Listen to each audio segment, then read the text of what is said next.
And welcome in, ladies, gentlemen, and everything in between to another episode of the High Low Sports Podcast. It is the final Wednesday in July. We are 23.75 hours away from NFL football, blessing our screens with Trey Lance as the starting quarterback for the Chargers for the day. And we are doing our final fantasy football mock draft before the next season is officially underway with preseason kicking off. It is DJ joined as always by my co-host Kelcey as we get ready for one of our favorite types of shows just because it's kind of unique. It's a little bit fun and it doesn't fully count yet. It's not super serious. It's the stakes aren't as high as a Gilbert Arenas poker game quite yet, like it will be some of our future drafts. But this one is definitely fun and to get an idea of where players go and how the drafts go. Yeah, nothing that intense. No worries about Gilbert's guns and gun games. We can have a great time no matter what. Um, but yeah, no, it's gonna be a lot of fun. These are always a great time to get kind of a vibe into the season of how you feel. How much do we really put stock into preseason conversation? Because everybody shows up in the best shape of their life, except for the 450-pound defensive lineman It for might be the the best shape Bucks. of his life, actually. But But to be honest, I don't blame him. I mean, I would if I got paid that much money, I would balloon too. So ballooned, and I don't even get paid that much money. So hey, go figure. But no, it's a great time of year, and here we go. It is literally summer in August. Well, look, his soon to he be doesn't need to August. get in shape. His job is tush push prevention along with Vita Vea. Like that is his job. Is all right. If we have to deal with this, you know what to do. But Yeah. he will not be part of this draft. As we will go ahead and get ready to start the fantasy football draft, featuring both of us as well as a couple of our good friends from various Bellator sports podcasts, as well as friends of the show and everything in between. I do also want to point out, Kelsey, this is something that I didn't tell you about that I'm springing on you at the last minute. Oh As per boy. usual, we are going to have ourselves the quarterback position, the two running backs, the two receivers, pretty normal there. The two flexes at the tight end, nothing of surprise here, but this is where I'm throwing you for a loop. We're not only going to have defense, we're going to have ourselves an individual defensive player. So we're drafting a solo defensive Mm. player as part of our fantasy squad along with our bench. So I know you're dismayed for team defenses. We're going to throw in an individual defender on top of it. I'm more okay with the individual defenders than I am with team defenses every time because I think individual defenders you can get actual consistent play out of them. Team defenses, it's half a dozen to one. Yeah, I just don't really care. It's team defenses suck, but individual defensive players, that I think is a real quality. Aaron Donald obviously retired now, but he was always one of my favorite to draft. Myles Garrett is always one of my favorites to draft, especially when he goes up against Steelers. And reverse that, TJ Watt is one of my favorite to have when he goes up against the Browns. So go figure. But there are a lot of players like that you can have a lot of fun with individual defenders. So I love that actually. And it, of course, also depends on what kind of stats you look for. Do you want the guys that can get sacks and steady good points? Do you want the tackling machines that may not get huge points, but they will consistently get you points? Patrick Or do you Willis want to back in go the day. Patrick Willis, Navarro Bowman, Fred Warner right now, just any 49ers linebacker? Or do you want to go with like the very high upside guys like a Trevon Diggs or Deron Bland with those interceptions, potential for pick sixes where they could balloon? But then at the same time, they might not get you any stats if they're just not really thrown out, so you get no points, which is Or they can one give of up those. 1,000 yards. Well, luckily they don't get that doesn't count against their fantasy scoring necessarily. They Yet. like well, as far as I know, they haven't got that deep into it yet, which is where elite players like a Sauce Gardner, an absolutely elite defensive, but he doesn't really accumulate stats. So in this format, not quite as strong because he doesn't have high pick totals because they don't throw at him. You don't get points for pass breakup. So a little bit of a mix up with how you want to look at that. Do you value sacks? Do you want to go for the big possibility? Do you want to go with tackles? A lot of different things to look at as we add that into the mix. But without any further ado, there's 8 of us with a couple of CPU spots just to have fun. Kelsey, it's about that time, the part that always terrifies you. We're going to randomize the order. Give me an idea. Where do you want to pick before I hit the button? I want to pick 10. I want to pick exactly where I am at right now. I do not want one. If I can't have 10, then I want 2 or 3. I don't want number 1 and I don't want really anything 7 like 6 through 8 because then I get ruined on the turn every time. It's like you're too far away from the 1 to get a good thing, but you're too close to the turn to not have to reach sometimes. What's funny is that through just some of these, and I've looked at just the way the drafts have tended to go. I don't mind normally I hate that 3 through 7 spot. It's the worst. You don't get any turns, or 4 through 7. I kind of like them this year, just the way some of the players play out, but we'll have to see because I can very easily have a wrench thrown in that compared to previous ones and Umbo. Without further ado, we will randomize the teams. And it looks like you will be picking third, and I will be taking your spot, unfortunately. I will be Yes. rounding out the turn as you'll be picking 3. We will have our good friend Corner Booth, Jared, taking off at the very start of the draft. And For those who don't know, the draft is now officially about is now officially and for those who don't know, we always have the over/under set on how many Eagles Jared will take. We won't announce the number yet because if he is watching, we don't want him to actively go against us, but you and I are both taking the over. We'll stick with that. Yeah, look, he went way under last time, so I expect this final mock draft to be the one that turns things around for him. But then again, maybe he's not. I mean, I will say like maybe he goes Saquon here, and I think if he's even there to make his pick, he'll take Saquon. But if he's not, Jamar Chase to him, that sucks for him. What's interesting is normally I'm really reluctant when I look at like the highest scoring receiver. Normally the next year they don't finish in the top 5 since Devontae Adams did it in 2020 and 2021. However, it's really hard to not take Jamar Chase in that spot because, well, for one, who are the Bengals going to stop? They're going to be throwing the ball in abundance. He's not an older receiver who did it like when Cooper Kupp did it. He's in the prime of his career, just got paid, top 5 quarterback. Everything points to him being able to repeat it, but at the same time, I will look at history. I'm like, oh, no, I'm so reluctant. And then you still have T. Higgins, Chase Brown, and a lot of other guys that could potentially dip into his target share just a bit. He might not be able to fully put it on like last year. Yeah, it's weird with Jamar, right? He's that guy that you look at with as a number one that feels safe. You also felt that about Jay Jettas, and every time one of those guys feels a safe number one, they don't always give you number one production that year. With that said, they give you like number 3 or 5. Like, okay, cool. It's not like a Christian McCaffrey where it's either a 1 or it's a 40. Like it's not that bad. You're gonna get a top 10 potential there no matter what, barring major injury, which thankfully for Jamar Chase, it seems like he's avoided so far in his career. Obviously, Jay Jettas is already with the questionable designation in the season going into it. So that's something to be maybe potentially concerned about going into the season. But I think with Jamar Chase, you're like, yeah, I don't feel so bad about him because he's yak on him with him is impressive, and he always finds a way to get open. And Burrow loves it. All right, so we got Bijan Robinson going number 1 with Saquon number 2 as it comes to you, Kelcey. And you know what? Everything you just said about Jamar Chase, this might be the only fantasy football draft I've seen where he would be there, and you didn't waste a damn second on that one. Yeah, that was the easiest pick of my entire life. I would love to just say thank you to the audience and thank you to the academy for the opportunity to take Jamar Chase with number 3. But that's honestly that'll never happen in a real draft, and if it does, you should do like I did and run that to the table and not look back. Whether you're a Bengals hater or not, they have 2 good things: Joe Burrow and Jamar Chase. Take your pick. And then if you're me, they have a 3rd good thing, which is T. Higgins, which I can get later in the draft. Look, I'm just saying, even if Jamar Chase isn't receiver 1 repeating, the chance of him dropping outside of the top 10 are very, very almost unlikable, barring another Joe Burrow injury. Even dropping out of the top 5, I'm pretty sure he's been like top 7 in every year he's had Joe Burrow healthiest. Jay Jetta's still going number 4. I know he has the hamstring strain. Death taxes, Jay Jetta. It's as safe as it gets. Even when he misses 7 games, it gets you 1,000. Yeah, it doesn't surprise me at all. It Is surprising. So I'll say surprising so far. Derrick Henry already off the board, and we still have a few running backs ahead of him that would have probably gone there. I'm very surprised because I look at Jahmyr Gibbs, who last year when David Montgomery wasn't in the lineup, he averaged like 30 points per game and is slated to be the main running back instead of the side piece running back this year. I expect him to be gone well away, and there we go. As we do see Kevin Wilson take him, followed by Puka Nacua, your favorite, going at number 7. Amon-Ra St. Brown going at pick number 8. So there's some very, very good players here at the back end for me. I got the pick you wanted, and it's going to pay off for me by the looks of it. Yeah, it's very interesting. It's gonna be interesting to see if you get everything that you want. Obviously, with the turn, you get a lot of great options, especially if you have 3 guys you're looking at. You're guaranteed to get 2 of the 3. Mhm. Intrigued to see if you get your top 3 though. That's just gonna be the interesting part. I don't know what's about to happen though.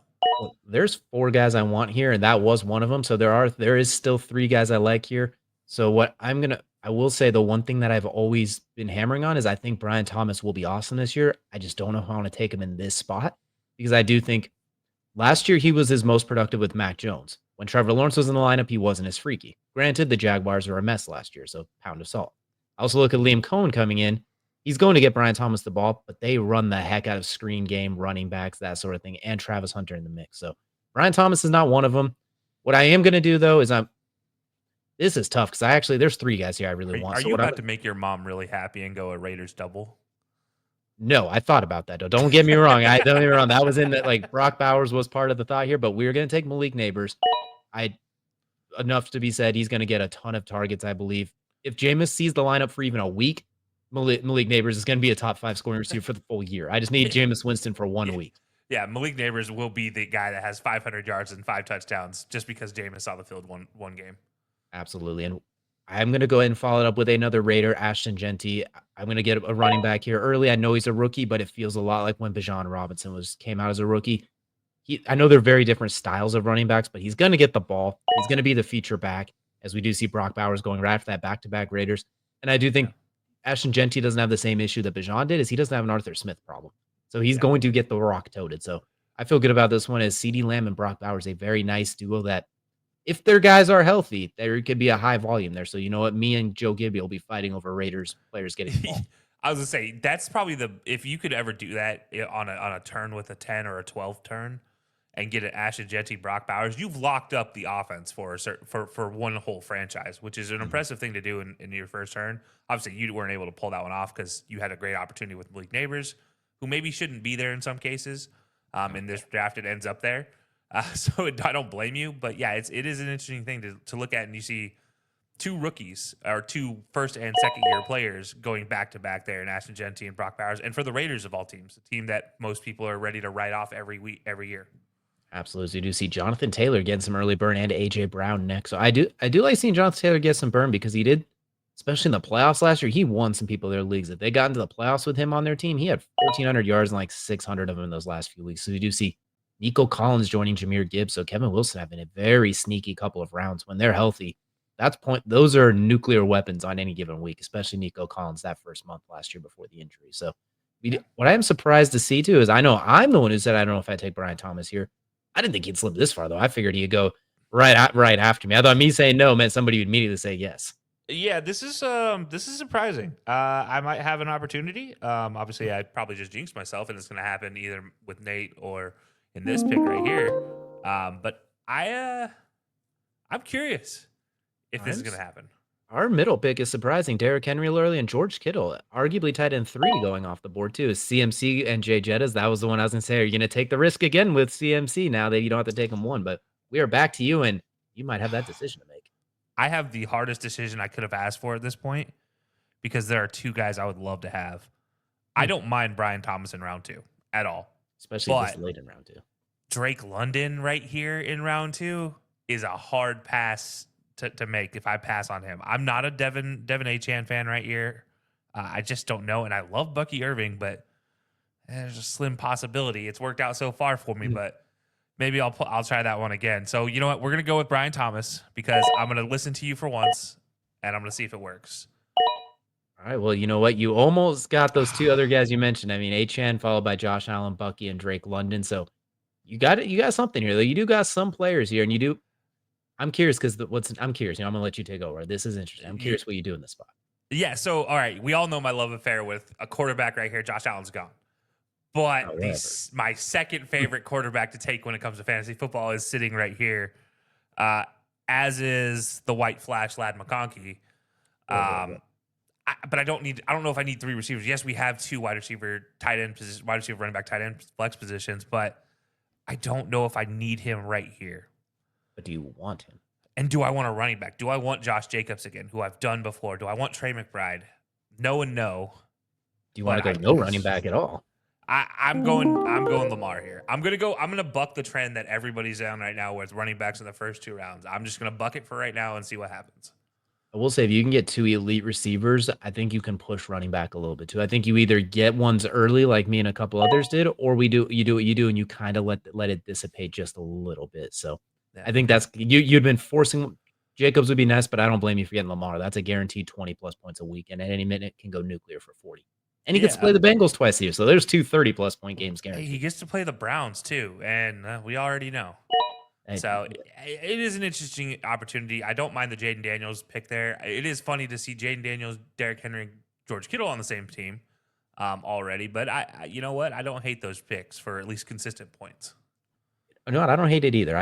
It's very interesting. I am surprised to see Trey McBride still on the board. I know I think we forget how insanely productive he was despite not getting the touchdowns until late December. I know we focus on that, but despite that, he was I think he was the leading tight end in PPR for most of the year too. And George Kittle's never a bad pick, as I spoken into existence. There goes Trey McBride. Yeah, as there's Kevin and taking it right on cue. I was gonna say I didn't realize I forgot you had not taken the Brock Bowers, so I was thinking you already had a tight end, and there was a possibility Trey McBride could sneak twice to me.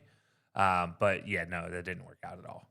No lie, if Trey McBride was there, I wouldn't have said anything. I'd have made that pick quickly. As we do see Mr. 1000 right off the board, right about the perfect spot, I think. From that late 3 is a good spot. I know some places have him going earlier 3 just because he is reliable, but I think this is the safe spot, especially because he might miss some weeks. He does sometimes have those tissue injuries, especially as of recent. So I think that's a very good spot for him because he's reliable when he's there. Yeah, that's a great pick for sure in that position. I am intrigued to see what happens here though, because this guy has tight end and receiver. What do they Mhm. do? I mean, what's your next pick? Do you decide to reach for a quarterback? Do you go another receiver? Do you go a running back because you don't have anything? If you go a running back, where do you go? One thing Who's that's the very interesting too is it's a league that gives you extra points for big plays. They have some very consistent targets there. There is a very, very unique big play receiver just still sitting there on the board. The question is, what the hell's going on in South Beach? But that's also a very intriguing opportunity. That is very true. I don't know. I I don't know what they're gonna do. If I were in their position, I would have not taken running back. I'll be honest. I would not have gotten running back there. I'm surprised to see Brees Hall. I do think he does have a lot of high value versatility, both catching the ball, running the ball, etc. So it's not a bad pick by any means here. Maybe a touch early, but that's a very solid spot. Back to me at the back end of the turn here. This is weird because I like JSN and I think this is a good spot for him. What I don't like is I don't like that week 8 bye week necessarily going along with Ashton Genty, Tyreek Hill, who I just mentioned, Garrett Wilson, Terry McLaurin, all of them. So what I'm gonna do is I'm gonna kick the can down the road for one more pick. I'm gonna take Alvin Kamara here. I like the week 11 bye week to stagger. Even last year with missing some time and that putrid excuse of an offense, he was still the leader amongst running backs in targets and receiving yards. So one way or another, they're gonna get him the ball. I don't know how. I don't know if somehow the ball's gonna end up in his hands. So it's gonna now move us on to the swing pick. Tight end, there's not really any of them that I would want to take right here. It's a bit of a reach for me still. I'm gonna go ahead and take JSN here. I don't love it, but I'm talking myself out of it directly. So we're gonna go and take Tyreek Hill. We're gonna take the big play potential and the possibility that he gets traded and plays somewhere else that's gonna throw him bombs. No, I don't hate that at all. I think that's a great opportunity, and I think that's a great showing for Tyreek if he can show up, right? If he can prove he's making the right decisions, as Tua said. Absolutely. And you know what? Joe Gibby going with a heavy Jets lineup here as well with Garrett Wilson and Brees Hall, followed by James Are Cook, we sure Kyren that's Williams. not Matt? Did Matt make an appearance and out of nowhere in this one? He might have snuck up on us. His team 7 going with that Ram stack as well of Kyren Williams and Puka Nacua, followed by JSN and T. Higgins, leading right up to Jalen Dang Hurts as it. quarterback 4. And were you thinking about taking Jalen Hurts? Were you gonna try and just call a monopoly on the quarterbacks and just say, "Screw the rest of your positions"? No, I was hoping T made it, honestly, to me. I thought T could have snuck down to me and I could have gotten that handcuff with Jamar and T. Because one of them scoring a touchdown every week. It's just a matter of which one. Instead, I need a running back. So I'm gonna take a Chase Brown. And I'm You gonna know, go the Cincinnati double. that's not bad. Like you said, someone's gotta score the touchdowns, and they're gonna need them as we see Marvin Harrison Jr. going right there with Drake London. That's my receiving core from last year at one point too, so good luck to them. It's hopefully it stays healthier. Yeah, I was gonna say that's a pretty interesting one if they can stay healthy. And that whole team in general, right? If Saquon, Devin Achan, Drake London, Harrison, if they can all stay healthy all season, that's a pretty interesting team. Absolutely. I think H HN in the same vein as Tua as Tyreek. If Tua's there, I like what they do is Joe Burrow going to team 2 with us. Terry McLaurin and Devontae Adams swing as you are right back on the clock. Oh, this is a tough one. I love the running back I have sitting here for me, not Amari and Hampton. Nothing against Amari and Hampton. If it's not Ashton Genty, I don't really want to take a rookie running back this early. But there is a young running back, new quarterback on this team. They have one stud receiver, but they love to run the ball, and that is Kenneth Walker. I'm taking Kenneth Walker. I'm going to double up running back to back there. You know what? I can't really blame you at that one because he's the same thing. When he's healthy, he has been absolutely outstanding. Big plays all over the place. To Sam Laporta going right after you. But I like Kenneth Walker, and I think the new offense, they are building it more or less. He's going to get the rock. So I like that one as well. I think he's going to get featured a lot. And it's shaved head Kenneth Walker, who is a different kind of demon. So see Sam Laporta going next as we are at pick number 5 in round 5 and DJ Moore off the board. That's a very good pick and a very good value for him. I was kinda hoping he'd slip to me. I think that's a great spot for him. That was my other option beyond Kenneth Walker, but I'm again, I put myself in a hole where I had 2 good receivers early on that I could take on, and so it's like, all right, well, after that, I've gotta get my 2 running backs, otherwise I will be waiting for a rookie later on in the draft. 100%, and it's very interesting looking out as we see Chuba Hubbard go, who I think is really won people a lot of leagues last year, how strong he came on, got paid this offseason, but I think I've seen a lot of people kinda push him down, so I like to see people are starting to recognize a little bit more is Rashee Rice going to team 7, loading up on the receivers, and once Rashee Rice serves what should be an incoming suspension, could be a bit of a points machine once he gets going to the offense down the stretch. Could be a guy that maybe pushes you into the playoffs once he just starts running Mike Thomas slants and short out routes for the Chiefs again, like he did the start last year. So a very good pick for a team that already is so loaded at receiver, you can afford to just stash him away. So team 7's going going a running back and nothing else. Like set it and forget it across the board. Yeah. Yeah, look, they're gonna throw every wide receiver, running back, flex position. It's wide receiver. Forget the running back position in that flex. Exactly. It's not going to happen. They might need to be looking at a rookie later on for this draft. Exactly. We see James Conner going next, always a good pick, followed by Patrick Mahomes. So we do see Patty going off the board right around where he probably should too. In one of our earlier leagues, he slipped to like late round 7 where I was able to get him. So good on them for scooping him up a little bit early, which brings me back to the swing. I don't I don't like what I'm seeing here, but I'm gonna go and do it anyway. I'm doing the exact opposite. We're gonna take Omarion Hampton for I think they're gonna run the ball. There's gonna be plenty of opportunities. And then we're gonna double down. We're gonna go Cortland Sutton. Same vein, just got paid by Denver not even 24 hours ago, if I'm not mistaken, from the time of this. He's gonna get touchdown opportunities. So we're just gonna load up on that week 12 bye week on top of it. 3 in a row with the same week 12 bye week. That might be a little rough for me. Yeah, I'm surprised you went. You right now you have all of your skill positions except for tight end and quarterback filled. So I'm I have kind a of plan. surprised you did that, considering you have to wait so long for your next pick, and this is kind of the prime quarterback position coming up. I So have I a am a plan. little surprised. I have a plan. Will it work? To be determined, but I do have a plan. We will see how it plays out, but I have an idea. Just the way that previous round played out, round or so played out since I last picked, I was like, you know what? It's not quite what I was hoping for, but we're gonna make it happen. It's David Montgomery, death taxes and all reliable, getting a touchdown at least once every other week goes next. Yeah, I guess trying to fill the skill positions is kind of the plan there. But hey, if I think that's just if Joe Mixon's healthy. That's a different conversation. I think they take Joe Mixon, but obviously in that situation, take David Montgomery and see what happens. I guess.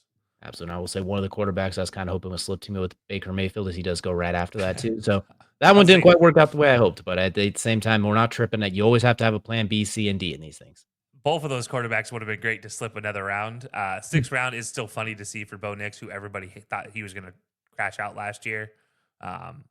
The Bo Nix experience we coined on the podcast, and obviously last year Denver got to experience the positive side of the Bo Nix experience. So I Absolutely. love that, and yeah, surprising to see in the sixth round though, for sure. And we see 3 Denver Broncos going this round already. We see RJ Harvey just going the 3rd rookie running back off the board, who I think is gonna get a good amount of burn this year. There's the underrated factor of J.K. Dobbins is in there as well. So, Kelsey, you are now up next as DK Metcalf, who you were highly not planning on taking, is off the board. Yeah, I definitely was not planning on taking any Pittsburgh Steeler right now. I will say though, I was tempted the previous round to take DK. I'm not even gonna lie about it. It's tough when you see a guy that you're like, oh man, he will be the only target, so maybe I should consider him.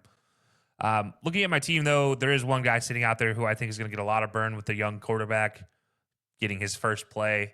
And so I'm going tight end here in TJ Hawkinson. I think Hawk has been a great pickup in the past for me, and he continues to be maybe not a top 3 guy every year, but he's always between that 3 and 6 range where I feel pretty comfortable week in and week out having him as my starting tight end.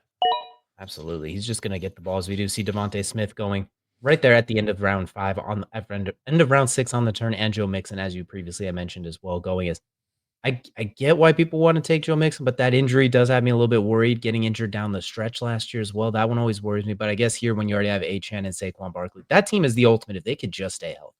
And I know you could Yeah. say that about every other team, but that one especially, as we see a Travis Hunter sighting, I'm guessing that's what you had your eye I did actually have my eye on both of those guys as my on. pick here because I was going to ask you the question of does Travis Hunter get points for defensive player even as the wide receiver DB slashing.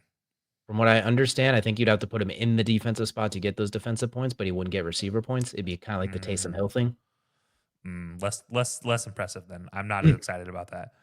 I hate this because the guy I've usually stashed for 8th round picks, 8th, 9th, 10th, is sitting here as my 5th best overall player. We're in round 7, and I don't love that, and I feel like I need to take him because he's sitting there. So I'm going to, and that's Me at all, Travion. because if you didn't, I'm taking him once it got to me. If it wasn't you, it was going to be me. Travion has been that guy for me all offseason where I've thought he is going to be the opportunist as a rookie who's not Ashton Genty to take a running back spot this year. I think there's another one that's playing for the Rams, but he has some work to do to get to that starting role. I think he's currently their 3rd string. But yeah, it's going to be an interesting to see with the rookie running backs who's actually going to be the ones that make the breakthrough this year. Absolutely. Speaking of rookies, we got Ted McMillan going right after a very potentially a high volume, a high scoring rookie receiver, but at the same time, that situation does worry me just a touch. But if they get going, he could be a big touchdown option for sure. Him or Chuba, one of them is going to take touchdowns from the other, and it's going to be irritating to the owners of both because it's going to be week in and week out. It depends on the defense, right? It's like who gets him inside the 20 is going to be the opposite who scores the touchdown. So hopefully, if you're a Ted McMillan owner, Chuba Hubbard gets you into the end, it gets you into the 20, and then Ted scores the touchdown. And if you're a Chuba Hubbard owner, you hope the opposite. Absolutely. And I do want to point out a good friend, Texans fan Hector Flores, Joe Mixon, and Nick Chubb. So, well, he kind of spoiled my sleeper pick for later in the draft, but he did point out when Joe Mixon, we did just see go off the board. And like you mentioned, I do think Nick Chubb is a very viable pick now, especially with the Joe Mixon injury. Will it be him, Dameon Pierce? Who knows what the Texans do? Maybe Joe Mixon is just fine, but it is very interesting. And I do want to point out really quickly, one of my sleepers from our last episode, Xavier Worthy going at 7.5. I think that's a very sneaky good spot. Yeah, that's a very interesting pick there.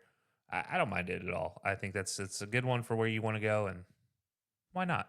Can we pit stop at Team 7 really quick and look at all of these receivers now adding Jamison Williams to the mix? Like, I get that's way too many receivers. You don't have Zay Flowers, Jamison Williams, or Rashee Rice is going to be on the bench every single week once they're healthy. That's just absolutely insane as we see Chris Olave going next. So Team 7, just death, taxes, and receivers. My goodness, they must think they're a Texas Tech or something. Yeah, they're getting at this point. It feels like they're just getting trade bait. I mean, and if I'm not mistaken, half of those guys have a week 8 or 9 bye week, and that's not going to help you at all. Or week 8 and 10 bye week, and that's just not going to help anybody. Yeah, that's a little bit of insanity there as we see Chris Olave going. Hopefully, he's able to bounce back as well, which is going to bring me onto the board. We're gonna do something. We're gonna have a little bit of fun with this one. We're gonna go and take Calvin Ridley. The massive upgrade he had at quarterback, I think he's poised to break out and return to a little bit more to Calvin Ridley form, someone you could bet on week in and week out, as opposed to what we saw last year with that atrocity he had playing quarterback with him. Next up, as you've mentioned, I do have a couple of holes on there that I probably should look to fill. We're gonna go and take Travis Kelcey right here. Even in a down year, he was tight end number 6 last year in a miserable year. So I just feel safe getting him in round 8 to just not be a negative. Yeah, I feel like that's a good option. I mean, he seems to come back from every down year, and it's one of those things where you look at it as a potential comeback, if you will. It's hard to say he's a comeback because even a down year for him is still a great year for any other tight end. Like that would be an all-time career year for most tight ends in the league, and it's like, oh, it was a down year for Travis. The same, I guess you could say the same with George Kittle, stats-wise. Like those two guys, when they have a down year, it's still a great year for every other tight end. Like Travis didn't have a bad year for a tight end. He had a bad year for Travis Kelce. And as a tight end, he had a damn good year. Like he probably could have gone a little bit earlier, even honestly. Just him getting a little bit older. I think the injury concerns starting to mount up just a little bit too. So I think there's a few things in there as we see Jordan Addison and DeAndre Swift going next. But I feel pretty good about this one. And most importantly, I didn't let that person stack Patrick Mahomes and Travis Kelce. I can't have that now because with our luck, that person would end up getting vintage of both of them. Well, worst case scenario, they'd stack both of them and have Brock Bowers still. So now you're talking about bully tight ends taking over the flex spots with a Patrick Mahomes in there. That would have just been annoying. Exactly. Like, they'd have been like, you know what? I don't ever have a tight end issue while some of those others are scraping the barrels. Jerry Jeudy going here. I like this pick in round 8, especially because if someone could just kind of throw the ball in his vicinity, we've seen the ability for him to put up big numbers and separate. And I think Joe Flacco is going to enjoy finding him a lot since he is he is the sharpest route runner on the team. And Flacco's not exactly going to be improvising at this stage in his career. Well, and also, look, we all assume it's Flacco, but at some point in time this season, we're going to see another quarterback in Cincinnati or in Cleveland, and you just got to wonder who's their comfort blanket when they get there. Is it going to be Judy? Is it going to be Njoku? Who's going to be that guy that's going to stand up for the new quarterback, whether it's a rookie or somebody else? There's going to be a change in Cleveland, just given the nature of Flacco's career after Baltimore. It seems like it's 5, 6 games, and then we see something new. Exactly. So we do see Roma Dunze going next. So sticking true to their name, DJ Moore and Roma Dunze. So one of them is bound to have a big breakout season with the Bears with the new offense in the Bears, and they're hammering it home there, which means watch it be Luther Burden. But very strong idea there. We move on to Nate next, and Kelcey, you were right around the corner. There's some interesting players still on the board. There's a couple of your household favorites, as you are now up as Tony Pollard goes. He was not one of your household favorites, so I'm curious which one you're going to take here and which one you're going to risk letting slide. I am taking the tight end machine that is Mark Andrews, and everybody's gonna look at that and be like, why did you take Mark Andrews? You have T.J. Hawkinson. The answer is because I have Lamar Jackson. Lamar loves Mark Andrews when it gets to the red zone. We saw it last year. He didn't start out great. I was complaining week in and week out about the Mark Andrews and Isaiah issue here, and guess what? It worked out at the end because I kept both of them, and I still got all my touchdowns from Mark Andrews. So you know what? I love it. Even if it doesn't start out great, I'm just going to ride with it for forever. Jared, by the way, picking up his Miami boy, David Njoku. So no surprise there, but I do love the Njoku pick along with the Brian Robinson pick too. I mean, you got to pair Bijan Robinson with Brian Robinson. You got to keep it uniform at that point. As Quinshawn Junkins going here at pick 9 too.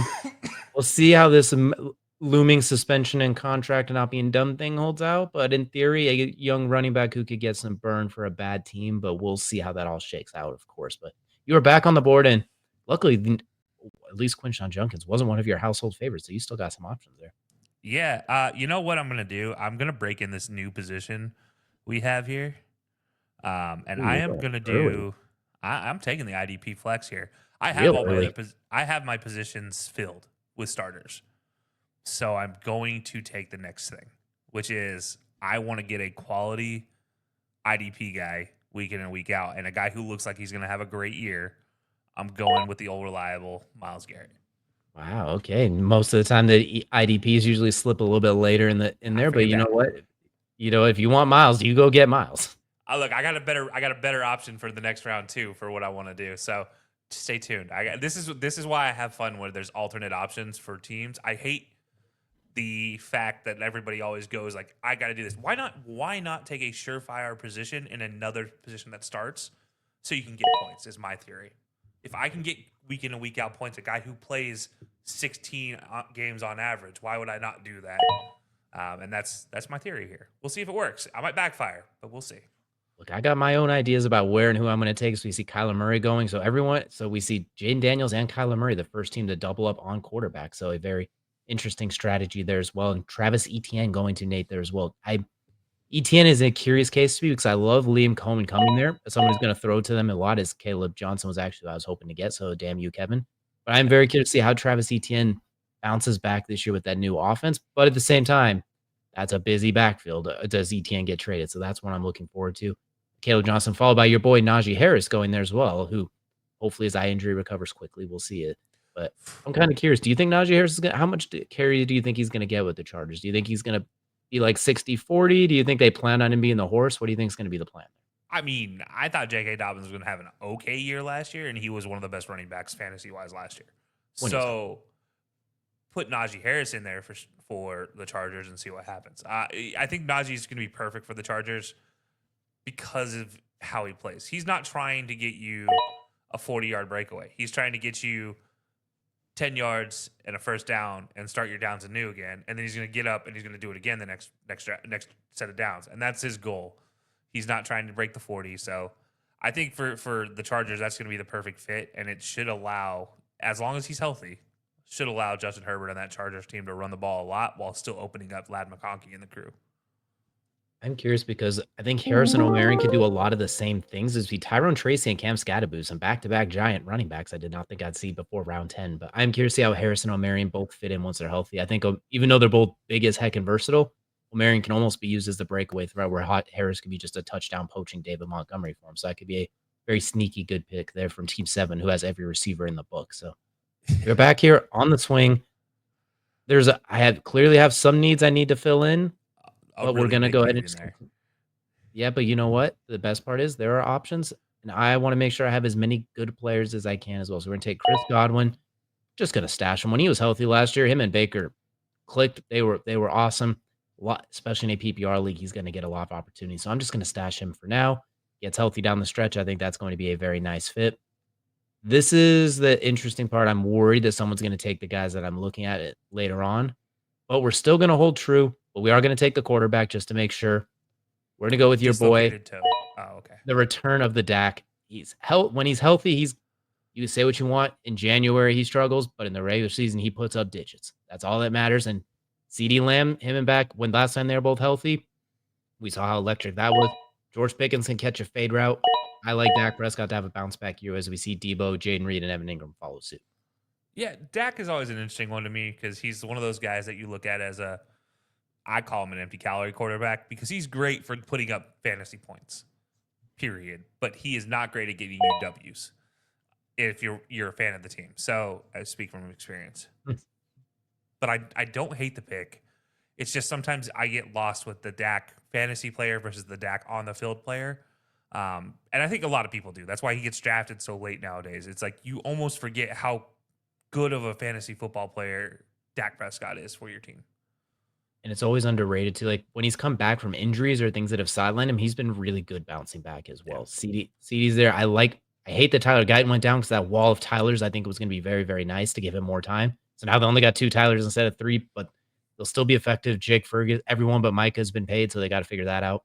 Which, if that continues, defensively, they're either going to get takeaways or give up touchdowns. They are going to be Trayvon Diggs across the board defensively, which is good for Dak because that's going to mean more opportunities to put up. They're going to be like the Bengals East or the Bengals Yeah. West, I should say, which I think will benefit that Dak in fantasy. So I agree with you. As I'm also looking at Jaden Reed, who's always I'm very curious about because he's very, very good on any given week. But the way the Packers play is so confusing with who's going to actually get the targets. Is the Bears holding true with Colston Loveland? So you know what? They got their tight end and they got just if the Bears score points, they are going to enjoy all of it. Is that they have they're holding true. Caleb Williams, you're next. I would say unless it's Caleb or unless it goes to anybody else really with DeAndre Swift, then they're out of luck. But I think everybody else is on that team. I think they pretty much cleared house. All we're missing is to take Montez Sweat or something, and we got it covered. It's Stephon Diggs in round. Whenever What Stephon Diggs in round, the? screw it. I'm saying explain yourself. Hey, guaranteed points, ladies and gentlemen. I will get 12 points at least every week, if not more. We're talking about one of the highest scoring kickers in all time history because of the distance, and we get bonus points for distance in this league. So why would I not take guaranteed points from a player, again, that is going to play every game this season? I'm just saying too, if the Cowboys are going to do what we just talked about and put up points in bunches, that's going to include Brandon Aubrey getting points as well. They're going to move the ball. He's going to get opportunities. So a bit early for my taste, but I get the reasoning. A bit early for What my taste. here's my question to everybody who questions my decision. What other position will I need that gives me guaranteed points every week if I have every other position filled? I like to fill out my bench a little bit because the amount of times I see somebody get injured on me. So that's my personal preference of going with the guys to fill the injury. However, And that's why when everybody else is taking kickers, defensive players, I'm taking their backups. I'm taking the backups to the guys they already picked because those are the guys that'll play when an injury happens to an often injured player that gets taken in these rounds. This is why yeah, I but finish between second and fourth every year. I don't get a win because I don't take the guys. I think I take a kicker probably too early for most people, but I'll get you to the semifinals of this. I'll say in last year's league, neither one of us did exactly that. Yeah, In this one, last year, we both stunk from our own unique ways of doing it. Even though the year before we were both, I took home the trophy. It's extremely right or extremely wrong is Jared taking the Eagles defense and then Jonnu Smith going to team 2 as we are back at you. I know it's not going to be a team defense, so now I'm curious where you're going to go with it. Yeah, definitely not a team defense. This one, this is kind of a stash play. I love Cooper Kupp sitting there. I think that's an opportunity for a guy who should be a number 2, maybe a 1B to Jackson Smith and Jigba. And Sam Darnold loves to spread the ball around. So if anybody remembers last season with Jordan Addison as a number 2 option, with Sam Darnold throwing the ball when he was healthy, when Addison was healthy, it's like, oh, this makes sense to have. And so, yeah. Number 2 options get love with Sam Darnold. Go figure. Sometimes number ones, number twos, number threes, other teams, everyone gets a little bit of love when Sam Darnold's back there. And him and JSN both play a very high reception type of game. So I'm curious how they mesh together and to see it work out. As Juwan Jennings could be receiver 1 for the 49ers, could be receiver 4 for the 49ers. Anything could happen depending on how the next few months Could go be going Super here. Bowl MVP, could be the guy that just looks like he's angry. Exactly. And then Dallas potential starting running back Javonte Williams going here. So if he can regain 2022 form, which is crazy to say at this point, is a very interesting pick. As there goes the guy I was hoping for in Tyler Warren. That is now 3 times that Kevin Wilson has stolen my guy from 3 picks away. So, and Jared Goff going here as well. So I'm curious, what do you think about Javonte Williams? Do you think he can recapture a little bit, or do you think this is more or less, maybe we'll see what he can do. Maybe he'll get some carries. I don't think it's a bad option, especially as your third running back. I think that gives you an opportunity to kind of fill him out and see what happens. I think Dallas is always going to be dedicated to the run because you have Dak Prescott as your quarterback. So play action is guaranteed in your playbook. It's just a matter of how good can that offensive line block for him. I don't know. This offensive line is interesting to say the least. I'm not totally sold on the Cowboys' offensive line yet, but we haven't seen them play a game yet, so I'm not sure as far as where they're going to go with everything. Exactly. I mean, we've only seen a handful of practice footage at this point, too, as we do see our second defensive player come off the board in Kyle Hamilton, who, I love it. you know what? Depending on what happens we've seen him get 3 sacks in a game. We've seen him get a pick 6. That's a very high upside week to week. And more often than not, he's going to get a good amount of tackles and stuff, too. So it's a safe one with a high upside, kind of similar to Myles Garrett, even though they play very, very different positions and will be accumulating very different types of stats. Yeah, I love that. I think Kyle Hamilton is an opportunity to get a lot of different positions, a lot of different stats for a defensive player. So should be a good one. Absolutely. And we're kind of at the part of the draft. This is where I like to every year when we do this, there's always a few guys where I'm just like, I'm doing it. This is gonna work out. If you know, you know. This first one, this one's not a surprise. I'm high on him just like a lot of people are. We're gonna take Emeka Ibuka. If Chris Godwin, like who I have, doesn't quite come back right away, Emeka Ibuka is gonna fill that role out. Emeka Ibuka is gonna be awesome. So I have either one of them. If one of them doesn't, or if they both go down again like last year, I got Emeka Ibuka who's gonna be the number 1 receiver, and Baker's gonna find both of them. There's gonna be plenty to go around. This is the one I hope you're ready for, Kelcey. This is my version of your Brandon Aubrey and Myles Garrett pick. Are you ready for this one? I mean, I'm hoping you're taking a backup quarterback, but okay. Well, you'd be disappointed because I'm going to take someone who I think is by the end of the season could possibly help people win their leagues. Bajell, you're darn tootin'. He's going to be really awesome with Jacksonville. I think he's going to get a lot of burn. He's explosive, incredibly good receiving running back out of Virginia Tech. Liam Cohen's going to use all those running backs. We saw 3 different running backs score over 20 points last year for him. ETN, Tank Bigsby, Tootin, one of them hopefully nobody gets injured. If one of them gets injured, Tootin's getting right in the rock. He's gonna get the rock regardless. So this is a stash him and forget him pick. Yeah, I don't hate that at all. I think that's a very interesting one for what you're getting into, and you never know which guy, again, rookies, running back position especially, you never know which one's going to be the one that works out NFL wise as a running back. And I love Tootin going into the draft, so I'm a big fan as far as late round draft picks with him. Bucky Irving last year, we see it every year. Puka Nacua with the Rams, I know he's a receiver. Just late round guys get an opportunity. Weirdly, wherever Liam Cohen tends to come from, somewhere Liam Cohen. You know what I like? He's an equal opportunist when it comes to the players. Absolutely. And we see Tank Bigsby going right after, and Jordan Love. So we have our playoff performer for this team, the Toyotathon Jordan Love, Cameron Dicker going followed by Caleb Williams. So the Bears does not get to complete the holy quadfecta with Caleb Williams. They will have to adjust from there. But you do see a couple of kickers now. You've set off a trend. Can we talk about Team 7 right here for a second? They snuck a kicker in there, and they have a complete team now with Jared Goff, who is still a fantastic quarterback to have. As long as that team is healthy, it feels like they can't really be that bad despite losing both coordinators. All of those receivers, 3 running backs, that's an actual legitimate team. And especially if Evan Ingram's healthy most of the season, Bo Nix will throw him the ball. So very interesting. They took the long way to get there, but they fill out the roster really nicely. And I think being able to stash Rashee Rice is really nice.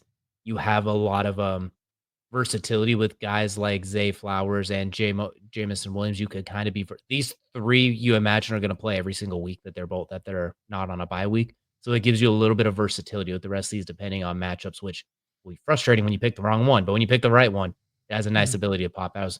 You started the trend. We've now seen 3 kickers go already. So you know what? I'm curious if Nate's about to keep it going and take his good cousin Young Wei Koo. But we've seen. I'm curious how many kickers are going to go before even those later rounds. I think he might have started a trend. Look, I'm just saying, guaranteed points from a couple of these guys. There's also there's another kicker who I know is going to give guaranteed points besides Young Dan Ku. Carlson. But there is still another kicker that's guaranteed points. That's not a Carlson, by the way. So it'll be interesting to see if he goes. But yeah, we'll never know. This one surprised me. See CJ Stroud go here. I know after last year was a very disappointing last year. I do like they have a ton of weapons in Houston, like receivers galore. I am worried about the offensive lines. I love that Matthew Golden pick you just made. I think he is going to be one of those Jake Bates receivers did that go. is sneaky good. Yeah, and Jake Bates, by the way, that was the other kicker I was thinking of as guaranteed points when you put him on the field. He's gonna take a kick from 60 yards if he has the opportunity. My only concern is Dan Campbell's going to look at them and be like, wait, we're inside the 100. No, we're going for it, brother. And then not give him the opportunity. That's my only concern when it comes to Jake Bates is Dan Campbell being I Dan think I Campbell. think that dude has been lights out in Ford Field since his USFL days. Jake Bates has. Outstanding. His first kick since high school was a nice casual 60-yarder to win the game. That'll do. So I did when he gets those opportunities, it'll be great as we're getting ready for that 12-13 swinging. Talk to me about Matthew Golden because I like Matthew Golden a lot. He'd be the first Packers receiver I would take, but you're not high on the Packers or their receiver. So I'm curious what made you No, make but this I choice. am high on burners. Burners late in a draft, I will always take a flyer on and see what happens. And look, you mentioned it, Jordan Love and Toyotathon. Why not try to get the most out of that? And you got to imagine Matthew Golden at some point in that period is going to have a 100-yard, 2-touchdown game. And I just hope it's the one I actually put him in my lineup because that team rolls receivers in and out of that rotation like they're at Walmart and hiring employees. It's just left and right. Yeah, we'll get anybody off the street. And they're going to get 100 yards and 2 touchdowns at some point in time in the season. Matthew Golden has legitimate speed, and it's hard to overlook that legitimate speed. And I just think there's an opportunity there. And I'm not saying he's going to jump anybody on my team, but we'll see. We'll see what he can do. I will say the biggest issue I have with him right now is wearing number 22 as a receiver just looks wrong, and I don't like it. And I wish someone would just tell him, no, you're not allowed to. Like this Sky the old Moore's on the school. phone. Yeah, I'm not happy with him either. You don't that's not a conversation you wanna be in if you're Matthew Golden, but rumors out of the training camp early on in the reports is he's been absolutely outstanding. He's looked like receiver 1, so if those do hold true once the games actually get going, that's a great pick, right? That's a great pick that you could Also, Come on. attach to him. Rashid Shadeed also on the phone for you. But here's a question for you about numbers. Would you rather be a kicker or a receiver with the number 22 or a quarterback with the number 22? Which would you rather have on your team? At least with the quarterback, I have good old Mike Winchell I could kind of refer to, so that's at least funny in that regard, but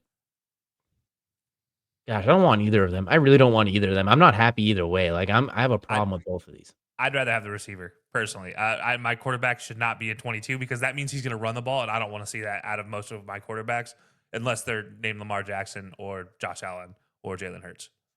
You know what? If Daniel Jones wants to switch to 22, that I think the Colts fans will be fine with that. Just let him be Jonathan Taylor's backup as we're waiting on the swing here.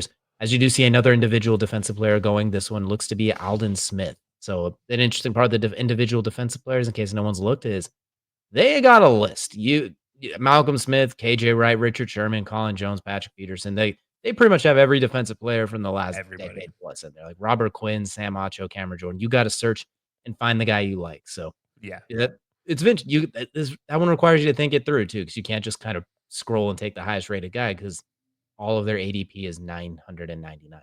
So you got to think it through. You can't just randomly pick one off the top vibes. But we're starting round 13. This is where it gets. This is kind of where you can see a lot of those flyer picks and a lot of those guys that might win you your league down the stretch. This is where I think we'll see some of those rookies that have slipped a little bit go. This is where we'll see. I look at Brandon Ayuk on the pup list, grab him, stash him, maybe towards the back half of the year he gets healthy. Suddenly you get Brandon Ayuk, who was a top 15 fantasy scorer a couple years ago if he recovers healthy. So this is the interesting part of the draft looking forward. And I'm very curious. I'm very curious to see what everyone else is doing because you already started the trend with the kickers and the individual defensive player.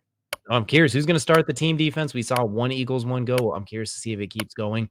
I'm curious to see if Jared hits the over or under on the Eagles. We'll let you know at the end of the draft. As Jalen Warren is the pick, the Seahawks defense is the next defense off the board. Did not have that on my bingo card as you are now back up again, sir. Yeah, and we talked about this a little bit ago, and I might be stealing your pick here. And I'm sorry if I am, but I'm taking a guy that you just said. You said the words, and I'm using your words against you right here. You pick him and stash him in these rounds. And I'm picking him and I'm stashing him because he's with a new team and coming off another knee injury.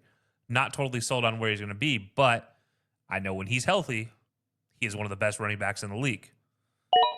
Nick Chubb. That's a good pick. That was not who I was thinking of. But that is a good pick. Like we mentioned earlier in there too, if Joe Mixon's not ready to go, Nick Chubb might be that RB1 on that team who needs to run the ball. Like they got to take a little pressure off CJ Stroud of that O line. At worst case scenario, even if Joe Mixon's healthy, Nick Chubb is still getting probably close to 35% to 40% of the plays. He should be on the field at some point. And he is, if we're being fair to the two, he is the better pass blocker of the two running backs. So he'll be there on third down. And I think he has the skill set that we've seen to be a third down running back no matter what for Houston. And I think that's the key with Nick Chubb. He's either going to be a 3-down running back if Joe Mixon's not there, or he's going to be a third down running back. And you have every opportunity to see him score on third down or get a first down or get yardage or get a pass reception. PPR leagues will love Nick Chubb down the stretch. I also like him as a goal line type of back, too. A little bit thicker than Joe Mixon, a little bit more of a nose for the end zone, as we do see Brandon Ayuk and TJ Watt going off the board. So we got some defensive players going now. We got TJ Watt, Myles Garrett, Kyle Hamilton, and Aldon Smith off the board. So we're starting to see a little bit of them go as the Commanders and the Bucks defenses. So the defenses are not going in the order I anticipated. That's for sure, as we do see Houston as well. So defenses are now coming off the board. You didn't start that trend. But the order is what surprised me because there's still some defenses on the board I'm surprised people are leaving behind. I will never start the defense off the board trend ever. I refuse. Will not do it. I will stream my defenses year in and year out. I don't care. Those are because there are no teams that get a consistent defensive score week in and week out unless you get number one, which we didn't get number one because the Eagles were taken 3 rounds ago. So it's like at that point in time, I'm not worried about it.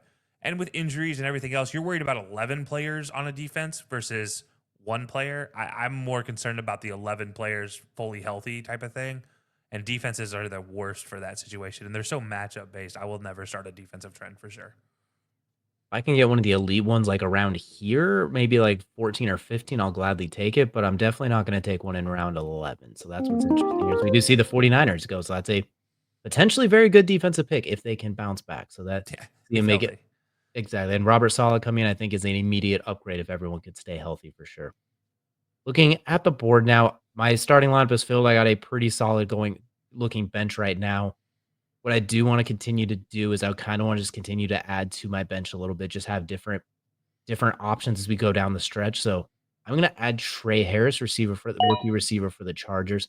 Potential to be opposite Ladd McConkey, tall, explosive, very active. Going to just fill out my bench. Just give me someone who could be a rookie breakout guy.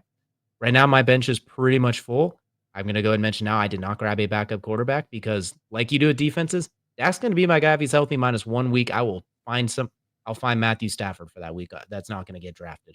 I will find somebody who is not going to get drafted amongst these guys. Justin Field, Cam Ward. There will be somebody I can pull for 1 week. It happens every year. So I'm going to take the chances with that. If I'm not going to get the elite quarterbacks and a good backup, that'll be what I do. But I'm going to now go ahead and go with the kicker. I'm going to take Chris Boswell because Aaron Rodgers is going to get them in scoring range a lot, but I feel like they're going to have a little bit of trouble getting in. And if they do, I'm going to get field goals. So I'll take my high scoring kicker there. All right, fair enough. I am surprised that there was a couple other positions I thought maybe you would pursue. But I guess that doesn't surprise me. I would have thought maybe a backup receiver. I know there is a receiver over there in San Francisco that I thought you might be intrigued by, or maybe New Orleans. Hey, you never know. You can never have enough. You especially never have enough, it feels like. I got plenty of them. The problem is last year they all got concussions at the same time. There's not a whole lot I can do about that. But the year before, I had more than plenty to where I had to choose between DJ Moore and different guys on any given week. So like right now, we're good at receiver. We're loaded. Running back, we tight end. I thought maybe was where you were going. Thought about it, but in the same vein of kind of how tight ends go, I was looking at Tyler Warren as my backup because he also has some flex value. But tight ends in the same vein is unless you got one of those main 7 or so guys, it feels like the rest can kind of be streamlined. Like you can kind of pluck as you need. And I feel comfortable with Travis Kelce on a week in and week out basis. We do see Dalton Kincaid and a defensive lineman going next. So there is the backup tight end going. Yeah, I was gonna say there is one of the top backup tight ends I was thinking of. Just because I know Dalton Kincaid is, he's gonna get love in the red zone. But maybe not as much love as you'd expect from a Josh Allen led team. I'm just saying Isaiah Likely is gonna be sitting around because of that injury. I might be able to pick him up in week 3 if I need him as well. Like, he might be That's there fair. as That's well. fair. There's Brenton Strange, the weird name, but he's good for a week. Pat Freiermuth, just one of those that tends to sit around as we do see. The Bears going with the Chiefs special teams and defense with Ricky Pearsall going to Kevin Wilson. So we're starting to get to the round out is Rashid Shaheed, potential big plays if he can come back healthy. Kelsey, you're on the board. Do you take the defense now or do you continue to kick that can? No. No, I'm not taking the defense now. I might even take a backup defensive player before I take a defense right here. I'm not doing that this round, although I have considered it. I am actually going to go and play around with a receiver that you mentioned earlier on as kind of a throwaway thing. But I think he has an opportunity here to maybe supplant some players. Yep, you're scrolling right over him. A guy who made his name in this draft process as kind of a potential opportunity. And he was one of the best receivers in college in the SEC. Everybody forgets he was killing it at Mizzou. And then just all of a sudden, out of nowhere, he's not that good. Obviously, there were some issues with that offense, but I think Luther Burden is a very interesting look and see going forward for sure. Absolutely. So we do see Cam Ward going to Jared, taking his guy out of Miami, followed by his guy Dallas Goddard. So we did hit the over on Eagles. It was 2.5. We got 3 out of him. Kelsey, we did it. We got the over after he let us down last time as you were back on the board. Bless you, sir. Bless your heart. Yeah, so back on the board. This is a tough one because I always take a backup quarterback. So this is what I'm looking at here. And with that said, I have a week 7 bye week for Lamar, which means as long as my guy doesn't have a week 7 bye week, I'm going to take it. Justin Herbert is my option. That's an easy option for me. I love his arm strength. I love what he can do. And it seems like he has receivers this year that can actually be an opportunity. And by the way, in week 7, guess who he plays? The Colts.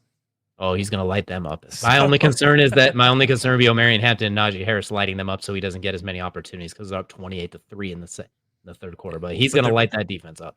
They're playing in LA, so it's going to be a track meet. And that team loves some track meets. So, yeah, I like Trey Harris. I like Lad McConkey in that game to light it up.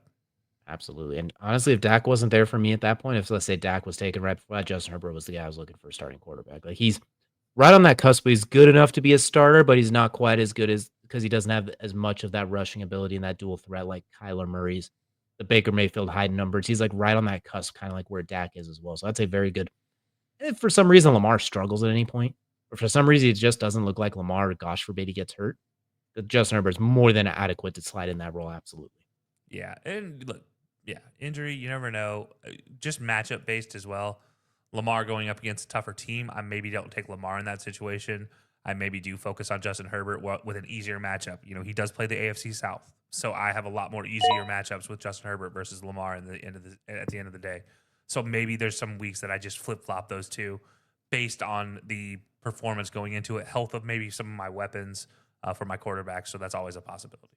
Absolutely. As we do see Chase McLaughlin, a underrated kicker. I think the Buccaneers are going to put up points, especially in that division. I think that's a very, very good pick for a kicker there as well. Not the Younghoe Koo pick I was hoping Nate would do, but a very good pick there. Yeah. Nonetheless, as we do see Trey Hendrickson as the individual defensive player, that's a very good pick there for the Bears. I'm surprised he didn't take Montez Sweat to continue the Bears' Holy Grail pyramid, but I like Trey Hendrickson there. Yeah, I'm not surprised with that one at all. I think that was a kind of going to be a no-brainer at the end of the day, if you will. Yeah, absolutely. So we do see Kaimi Fairbairn and Corey Legit going as we're starting the round towards the end. And Aiden Hutchinson, another really good individual defensive player to go with Kyle Hamilton. So they're loading up. They got the bench of individual defensive players too. Nick Bosa going in. I'm glad that Gibby didn't take the person I was looking at because I had this one in my mind. And if they'd have taken it, I would have had to adjust really quickly. But we are going to take none other than Micah Parsons. Oh, that's a good one. Jerry Jones owes him some money, and he's going to go get it when he's out there. I like that. I was hoping he would sneak around, and that would be my last pick of the round. And because it just seemed like nobody was thinking Micah Parsons here, and I was more than happy. And this is the kind of cool thing with a defensive player, right? You have to actually actively think of a defensive player and go and pick them. You can't just pick the top name. So that is an interesting aspect. Absolutely, and I'm looking. Denver's the highest rated defense, and I'm surprised they're still on the board. I think people just didn't really scroll down to look and go find them. So I'm going to go ahead and just take Denver because I think with that secondary, and they play the AFC South, as you mentioned, there's a lot of high opportunities for those picks. Jedi Barron, Pat Surtain, Nick Benito. They got some boys that are going to get after it. We're going to take Denver as the highest rated defense to round out the draft, which the Did reason you why call we him sit on defense Jedi is till the Baron? very end. Did we just say Jedi Baron? I didn't know this was May the 5th. I called him Jedi Baron. Oh, I thought you said Jedi. It's like, man, You he's know not what? He even could be played a like a snap Jedi. yet, and you're already giving him Jedi qualifications. Look, the force is strong with him. He was one of the top 10 players in my draft board when we were doing, even though he's mostly a nickel type player, he could be Kenny Moore very easily. And you put him with Pat Surtain and those guys, I think that defense is going to cause some havoc and score some points, especially when you get to play the Jaguars, the Texans offensive line, which if it doesn't get shaped up could be a siege. Potentially Daniel Jones, like that's a 40-point week if they get to play Daniel Jones. My goodness. Like there's some opportunities there. Yeah, for sure. You never know, right? It's like it just depends on who can stay healthy on that team. And I think that's been the one hold up for the Denver Broncos defense, is it's one of those things that they just haven't been totally healthy yet. Exactly. When they are outstanding, as we do see a team 7, when it rains, it pours. They load up on 3 defensive players that aren't even in the league right now. Is Cameron Jordan for Kevin Wilson, a very underrated strong player with New Orleans, as we do see the Bears rounding it out with Darnell Mooney, a former Bear. So they're keeping true to the brand at least a little bit. The Steelers defense, and Naden, your swan song pick, Kelcey. Do you take the defense or do you just say, no, we're going somewhere else? Now we're going somewhere else. Well, you got the Ravens defense sitting there right there for you. You love yourself some Ravens. We do. I do love me some Ravens on the field. Actually, that is a really good point, and I didn't even think about it until you said it. So you might have just gave me my pick. Because I'm sitting here thinking about it. That's a defense where you just added another top tier corner, and you still have great rush defense, and you still have a great linebacking and secondary core. Why not? So there you go. I'm doing that. I'm going Ravens defense. I changed my picks for once. I actually picked a defense. The only time you got to find somebody else for that is probably when they play the Bengals, because even when the Bengals lose, they have a tendency to put up 40 on them. That's the only time you got to worry. I'm hoping Zaire fixes that this year. Well, see, he has to get on the field. Jair. He hasn't been on the field a whole lot the last few years, so he's definitely got to change that part for sure. Once he gets on the field, that'll be the biggest thing. Is we are rounding out the draft with the Eagles, so we hit the over and some change to round out the league. The final fantasy football mock draft has come to an end as we take a quick look at some of the teams. So, Kelcey, we're not going to go through every single team. We're going to go slowly here, but go and tell me what team stands out to you besides your own. What's one that you either you love it or you hate it?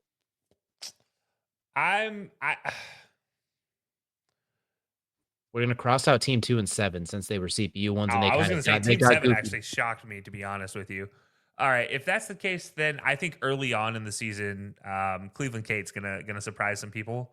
I think that team is set up for an early season onslaught. Whether it's Baker or Jordan Love, one of them is going to have a great early season. I think that's a very interesting team for early season success. And with Amon-Ra St. Brown, he's going to get off to a hot start.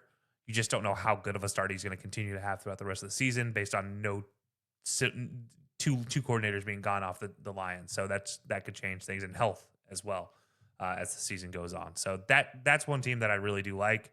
I don't love the Bears picks. I don't love it.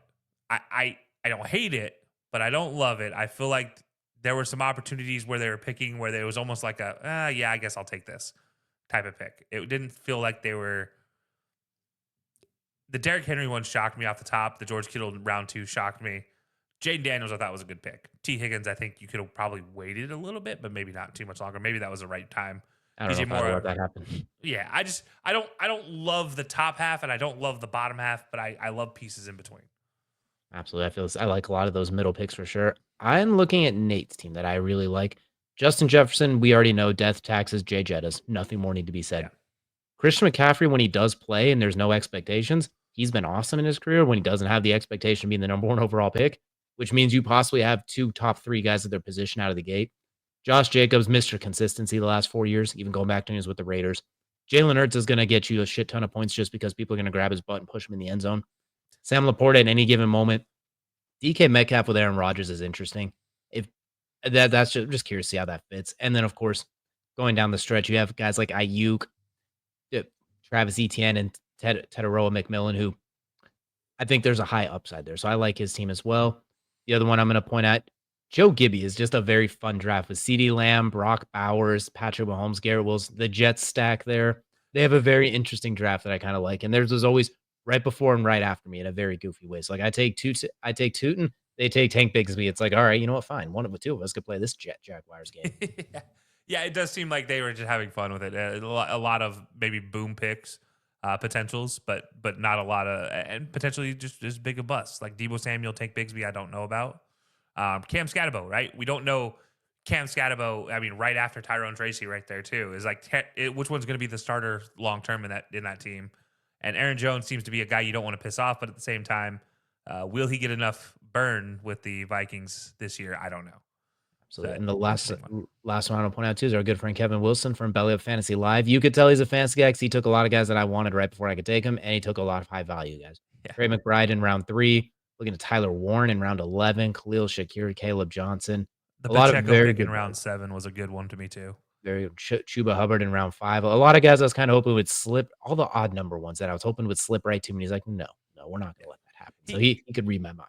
he took the guys he that you were probably thinking of right on spot. He took those guys just before they would be taken, which is a Exactly. very interesting way to draft it. And so you have to do that in the middle. You have to be kind of a mind reader for the guys at the back end, like who are after you and the guys that are going to be before you. You just have to figure it out. And Kevin's done that for a long time, and he knows what he's doing.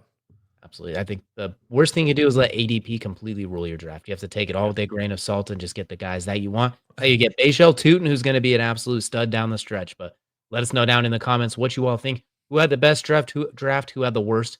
Which one can you just not understand? And which one would you like to copy for your league coming forward? Of course, next week begins our NFL season countdown picks. We'll be starting with the AFC and the AFC and NFC West, excuse me. So we're going to be starting with the West and work our way to right before the day before kickoff, where we'll get our Super Bowl predictions, everything you need in between. And of course, go and check in the description a link to our Belly Up Fantasy Live director Vince chatting with Bob Long, the head of the Fantasy Football Expo, which is where we will be in a very short amount of time too. But we appreciate y'all so much for joining us for this fantasy football mock draft. Stay tuned for when we have our official mock draft with cash money on the line. Not as much as a Gilbert Arenas game, but there will still be some bragging rights and some money on the line. We appreciate y'all for joining us, and we'll see you all again